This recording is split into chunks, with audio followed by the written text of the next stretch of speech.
Le journalisme au féminin a ses icônes. Anne-Sophie Lapix en est l'une des plus emblématiques.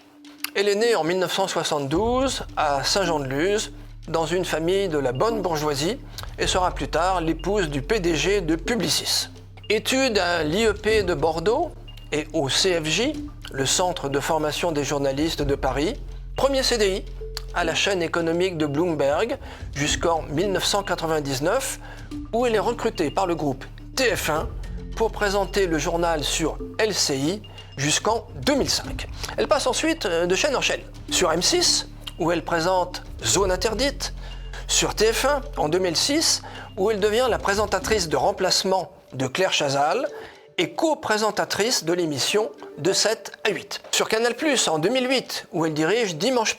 Sur France 5, de 2013 à 2017, où elle anime C'est à vous, qui devient une émission phare de la chaîne.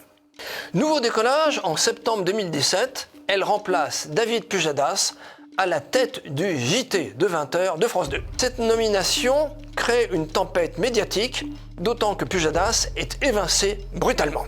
RMC revient sur cette nomination et reprend une rumeur. Anne-Sophie Lapix devrait sa nomination à son mari Arthur Sadoun, patron de Publicis et possible généreux donateur de la campagne d'Emmanuel Macron.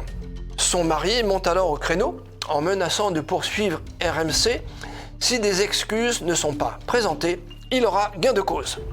Elle animera le JT de France 2 jusqu'à juin 2025 et rebondit tout de suite sur M6 où elle présentera des entretiens dominicaux tout en remplaçant Yves Calvi aux 18-20h de RTL.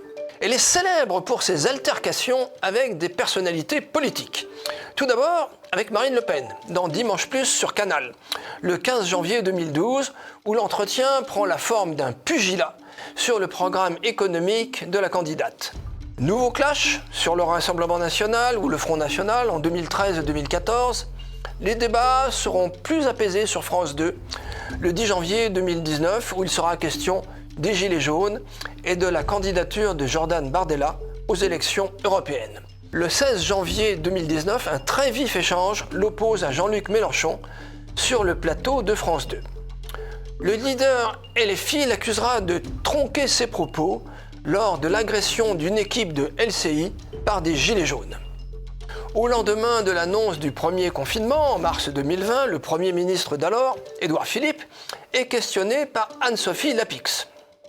Avec une pointe d'ingénuité dans la voix, elle lance « Est-ce qu'on n'a pas pris du retard en voulant à tout prix maintenir le premier tour des municipales ?»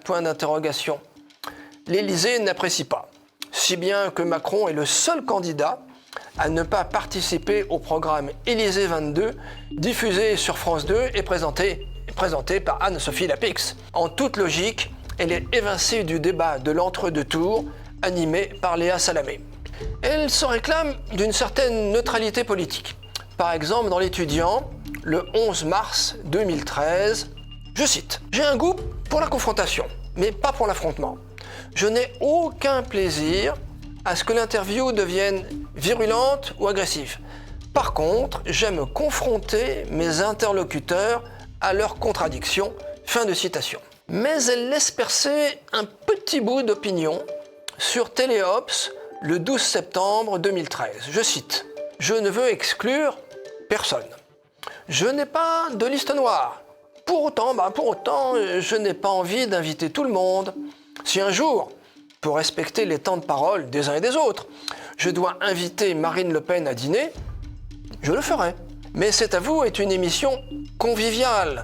Et vous imaginez bien qu'un repas avec Marine Le Pen serait tendu. Et finalement, assez désagréable pour tout le monde. Fin de citation. On devine volontiers que d'autres dîners seraient, plus amicaux peut-être.